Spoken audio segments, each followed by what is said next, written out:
She said, "I don't see why we need joint accounts after 3 years together." I said, "Makes sense."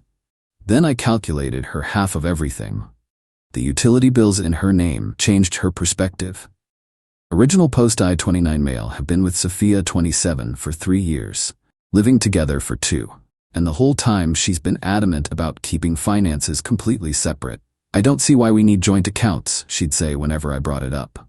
"What's mine is mine, what's yours is yours, it's cleaner that way." Cool, I respected that. I'm all for financial independence, except, here's the thing. Sophia makes about $85K at her marketing job. I make $62K as a project manager. Not a massive difference, but she definitely out-earns me. And she likes to remind me of this, subtly, constantly. "Maybe we should eat somewhere cheaper tonight, babe. I know money's tight for you." "Oh, that's a nice watch. Must have been a splurge on your salary." "Don't worry about getting me expensive gifts. I understand your situation." My situation? I live comfortably. I save money. I just don't make as much as her. But here's where it gets interesting. While preaching financial independence, Sophia somehow never noticed that I pay for literally everything house-related. Rent, $2,200 a month, just me. Internet, $80 a month, my account. Electricity, $150 a month, my name. Water trash, $75 a month, my account. Streaming services, $60 a month total, all mine. Groceries, $600 a month, I buy them all. Meanwhile, Sophia pays for her car payment, her personal shopping, her yoga classes. That's it. When I'd bring up splitting household expenses, she'd say, "But you were already paying these before I moved in. Why should I pay for your apartment?" The logic was incredible. She lives here, uses everything, but it's my apartment, so she shouldn't contribute? 3 weeks ago, we were at dinner with her friends. The check comes and Sophia loudly announces, "Separate checks, please. I believe in everyone paying their own way. No financial dependence in relationships." Her friend Melanie laughed. "Girl, you're so independent. Must be nice not dealing with money drama like couples with joint accounts." Sophia beamed. "Exactly. I don't understand women who merge finances with men. Keep your money separate, ladies. Always." I sat there, having just paid our $2,800 rent that morning, and smiled. That's when I decided, you want separate? You want independent? Let's do this properly. I went home and created a spreadsheet. Every single expense from the last 24 months, every utility bill, every grocery receipt, every streaming service she uses. Added it all up, divided by 2. Sophia's actual share of household expenses, $27,400. Amount Sophia has contributed, $0. But here's the kicker. I wasn't going to ask for back payment. I'm not petty. I was just going to start the fair split moving forward. 50-50 on everything household related. True financial independence. The next morning I presented her with the plan. "Hey babe, you're absolutely right about keeping finances separate. So I've drawn up a fair split of household expenses. Your half comes to about $450 per month." She laughed. Actually laughed. "That's funny, but seriously, what did you want to talk about?" "This is serious. If we're keeping finances separate, we should actually keep them separate. Equal partners, equal expenses." Her face went pale. But you've always paid those things, right? And you've always said we should be financially independent. So starting September 1st, I'll need your half of rent and utilities. This is insane. You make less than me. I thought what's mine is mine and what's yours is yours. My salary shouldn't matter if we're truly independent. She stormed off, didn't speak to me for 2 days. Then the real fun began. Update 1. The silence lasted exactly 48 hours. Then Sophia went into full manipulation mode. First, she tried the sweet approach, made my favorite dinner, wore that dress I like, kept telling me how much she loves living with me. "Babe, I've been thinking, you're right that I should contribute something. How about I buy groceries sometimes? That's included in the $1,450, half of everything." "But that's almost my entire fund budget." "Your fund budget? You make $85K a year." She literally said, "Yeah, but I have expenses. My car, my credit cards, my shopping, my activities. So do I. Plus I've been covering your housing for 2 years." Then came the guilt trips. Oh boy, the guilt trips. "I thought you loved me." "I do. That's why I've been subsidizing your lifestyle for 2 years. Money shouldn't matter in relationships. You're the one who insisted on keeping finances separate." This is financial abuse. Charging you half of the expenses for the place you live is abuse? She even called her mom, Eleanor, who called me to lecture me about being a provider and how real men don't nickel and dime their girlfriends. Eleanor, your daughter makes $23,000 more than me annually. That doesn't matter. You should be happy to take care of her. Like she's been happy to take care of me? Click. But the best part came when Sophia talked to her friends. She went to lunch with Melanie, Brittany, and Jessica, fully expecting them to bash me. Plot twist. Brittany's an accountant. Brittany did the math right there at brunch. When she realized I'd been paying about $2,900 per month for joint expenses while Sophia paid $0, she actually choked on her mimosa. Wait, you haven't been paying anything toward rent? Girl, my boyfriend makes twice what I do, and we still split 50-50. Melanie fee. That's like, he's been giving you $1,450 a month in free housing. That's insane. No wonder you can afford those Louboutins. Your housing is free. Sophia came home furious that her friends betrayed her. But I wasn't done. See, I'd been doing more thinking and planning. Sophia, I have a proposal. Since you don't want to pay half, I found a solution. Her eyes lit up. You're dropping this nonsense? No, I'm moving out. Found a great one-bedroom for $1,400. Moving October 1st. You can take over this lease or find your own place. You can't just leave. Why not? We're financially independent, remember? My lease, my choice. Where am I supposed to live? Wherever you can afford with your $85,000 salary. She tried everything then. Tears, threats, even called my mom. My mom, who's been divorced 3 times, just laughed and said, "Good for him." Then Sophia made a crucial mistake. She posted on social media. My boyfriend is kicking me out because I won't give him half my salary. Men are trash. I commented with screenshots of our expense breakdown. Every receipt, every bill, 2 years of me paying for everything while she saved and shopped. The comments were brutal. Girl, you haven't paid rent in 2 years? He's not asking for half your salary, he's asking you to pay your own way. Imagine making $85,000 and crying about paying rent. Her post disappeared within an hour. But the internet is forever. Someone screenshotted it, and it went semi-viral on Twitter as an example of entitlement culture. That's when Sophia panicked and agreed to pay her half. Fine, I'll pay the stupid $450. Happy? Actually, there's been a development. What now? I already signed the lease on the new place. The landlord here says you can apply to take over this one if you qualify. You'll need first, last, and security deposit. About $6,600. I don't have that. What happened to your $85,000 salary? I have expenses. Maybe you should have thought about that before refusing to pay rent for 2 years. The entitlement was off the charts. She genuinely thought she could live rent-free forever because that's how it's always been. Update 2. Things escalated fast after I signed my new lease. Sophia went from entitled to desperate to vindictive in the span of 72 hours. First, she tried to get the landlord on her side, called him crying about how I was abandoning her and leaving her homeless. The landlord, Dmitry, 65M, Russian, takes no BS, called me. Your girlfriend, she cried to me on phone, say you leave her with no place.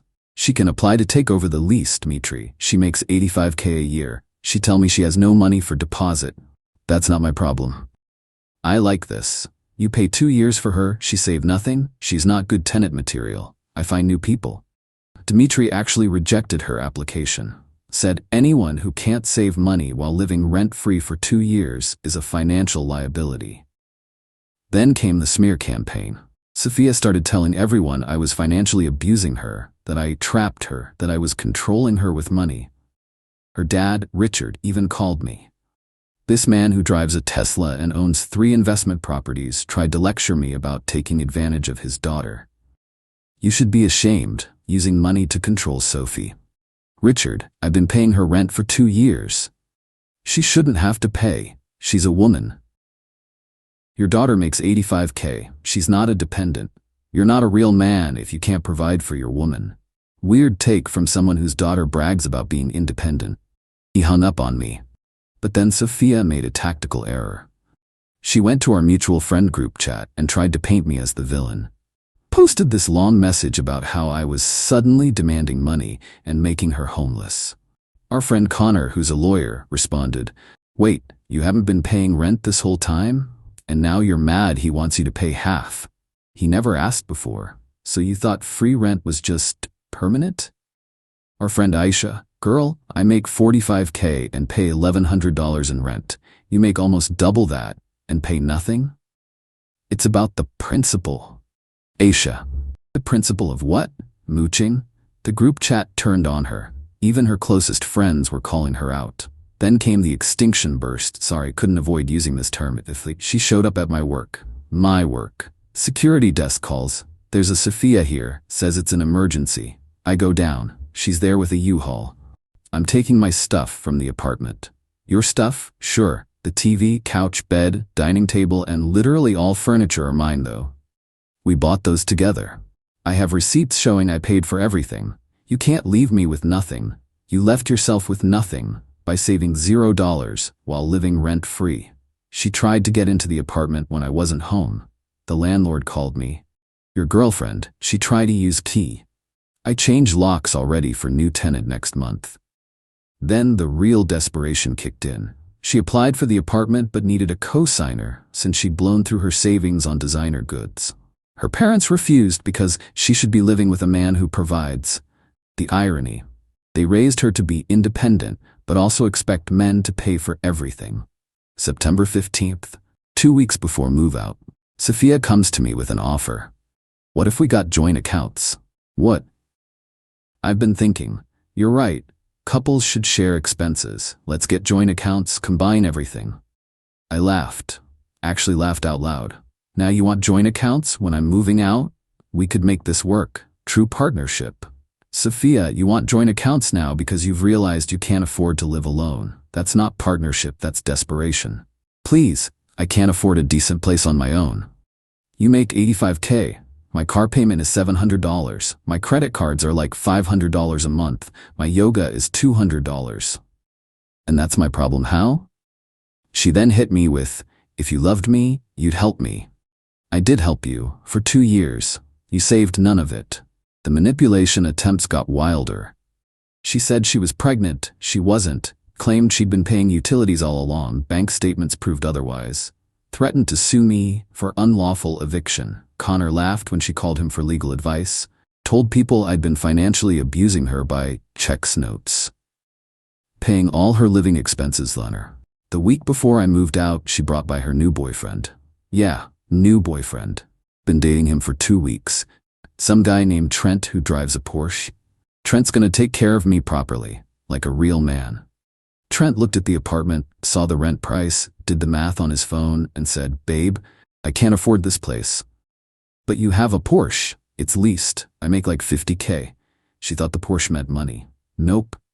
Just means he's bad with money. They left together, her crying, him looking confused. Moving day. I'm loading boxes. Sophia shows up one last time. "I'll pay it all the back rent, everything. Just stay." "With what money?" I'll get a loan. To pay back rent? That's insane." "Please, I'm gonna be homeless." "You make 85K a year, you're gonna be fine." "I'm not. I can't afford anything decent." "Maybe you should have thought about that during the 2 years you were living for free." She actually dropped to her knees, in the parking lot, in front of neighbors. "Please, I love you. You love free rent." I drove away. She was still in the parking lot, calling everyone she knew, trying to find someone to let her move in. Final update. It's been 2 months since I moved out. Time for the final update on this saga. My new place is fantastic. Smaller, yeah, but it's mine. Every bill I pay is for me. No one taking advantage. The mental peace is worth the downgrade in square footage. Sophia's situation? Well, remember how she couldn't afford the deposit for the apartment? And her parents wouldn't co-sign? And Trent with his leased Porsche was broke? She ended up having to move in with Brittany. Yeah, her friend who called her out at brunch. Brittany charges her $800 per month for a room. A room, not an apartment. A room in Brittany's house. But here's the thing. Brittany actually makes her pay. On time. Every month. No excuses. Sophia lasted 3 weeks before having a meltdown about how everyone's obsessed with money and real friends don't charge each other. Brittany posted their text exchange on social media. "Sophia, I can't believe you're being so rigid about rent. We're supposed to be friends. We are friends. That's why I'm only charging you $800 for a room that should be $1,200. Sophie, this is exploitation. Girl, you lived free for 2 years. You have no idea what exploitation means. I'm going through a hard time. The hard time of having to pay for housing like every other adult. The post went viral in our circle. Everyone was sharing their numbers. Sophia tried to live with me for free stories. Turns out, she'd approached basically everyone. Connor, the lawyer, she offered to be his live-in assistant in exchange for free room. He declined. Aisha, Sophia said she'd help with chores instead of paying rent. Aisha laughed her out of the apartment. Even Trent's mom, she asked if she could move into Trent's mom's basement. The woman said, I don't even let Trent live here free. But the ultimate karma came last week. I got a text from an unknown number. It was Eleanor, Sophia's mom. We need to talk about Sophie. I met her for coffee, curiosity getting the better of me. Eleanor, Sophie's living situation is unstable. Okay? Richard and I were wondering if you'd consider taking her back. Absolutely not. We'll help with her expenses. Now you want to help? Where was this energy when she needed apartment deposits? We thought she was being dramatic, but she showed us the real expenses, and how did you afford all that? It's called budgeting. Living within means. Not buying designer bags every month. She's our daughter. We just want her happy. Me, she was happy. Living for free for 2 years. Now she has to be an adult. Eleanor then dropped this bomb. She's been borrowing money from everyone. She owes Brittany 3 months' rent, borrowed $2,000 from Melanie, $1,500 from her cousin. How? She makes $85K. Credit card debt. She's been living on credit since you left, maintaining the lifestyle without the free rent. The woman who preached financial independence is now in debt to everyone she knows. I felt bad for exactly 2.3 seconds. Then I remembered her real man comments and the manipulation and felt fine. Yesterday, the final twist. Sophia texts me from her actual number. Can we talk? About? I've been thinking. You were right about the joint accounts. Sophia, no. Hear me out. I've learned my lesson. True partnership means sharing everything. I want to combine our finances. You want access to my money? No, I want us to be equals. Equals? You're in debt to half the city. I made mistakes, but I understand now. Couples should support each other. Support? Like how you supported me for 2 years? I was wrong. I see that now. What you see is that you can't maintain your lifestyle without someone else paying your bills. That's not true. What's your current debt? Long pause. About 18K. 18,000 in 2 months? I had to maintain appearances. My job requires a certain image. Your marketing job requires Gucci bags? You wouldn't understand. I understand perfectly. You want joint accounts now that you're drowning in debt. You want me to be your life raft. Is it wrong to want support from someone who claims to love you? Is it wrong to want contribution from someone who actually loves you? She blocked me after that. But I know from mutual friends, she's looking for a second job. Brittany's evicting her for non-payment. Her parents finally agreed to let her move home. If she pays them $500 per month, Trent dumped her when she asked him to co-sign for a car loan. She's selling her designer goods on Marketplace. Her credit score tanked. The woman who believed in financial independence is learning what that actually means. No safety nets, no one else's money. Just your own choices and their consequences. My favorite part? Last week, one of her coworkers reached out to me on LinkedIn. Said Sophia had been telling everyone about her abusive ex who used money to control her. The coworker. But then we did the math on what you were paying versus what she was contributing and, dude, you're a saint for lasting 2 years. Even strangers can see through the BS. As for me, I'm doing great. Smaller apartment, but bigger peace of mind. Dating someone new, 28F, who insisted on splitting our first date bill because that's what adults do. When I told her this whole story, she said, wait, she lived rent-free for 2 years and complained when you asked for half. The audacity. Casey also makes more than me. She's in tech, makes about 95K. Know what she said when I mentioned it? Cool means we can split a nicer place when we're ready. That's a partner. Sophia, Still posting quotes about knowing your worth and never settling on Instagram, while living in her childhood bedroom at 27, making $85K, because she can't afford rent after buying too many bags. The joke really does write itself.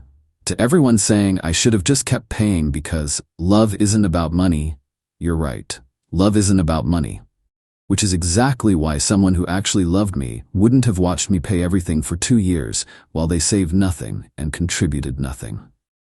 Equal partnership means equal contribution, whether that's financial, emotional, or domestic. Sophia wanted the benefits of traditional relationships, man pays everything, with the freedoms of modern ones, complete independence. Can't have both. Anyway, that's my story. Guy pays all bills for 2 years, asks for fairness, gets called abusive, she ends up in debt while he moves on. Karma really did the heavy lifting here. Peace out. Edit. Since people keep asking, yes, this is real. Yes, she really made $85K and saved none of it. Check out Personal Finance Subs. You'll find plenty of high earners living paycheck to paycheck because of lifestyle inflation. Making good money doesn't mean you're good with money.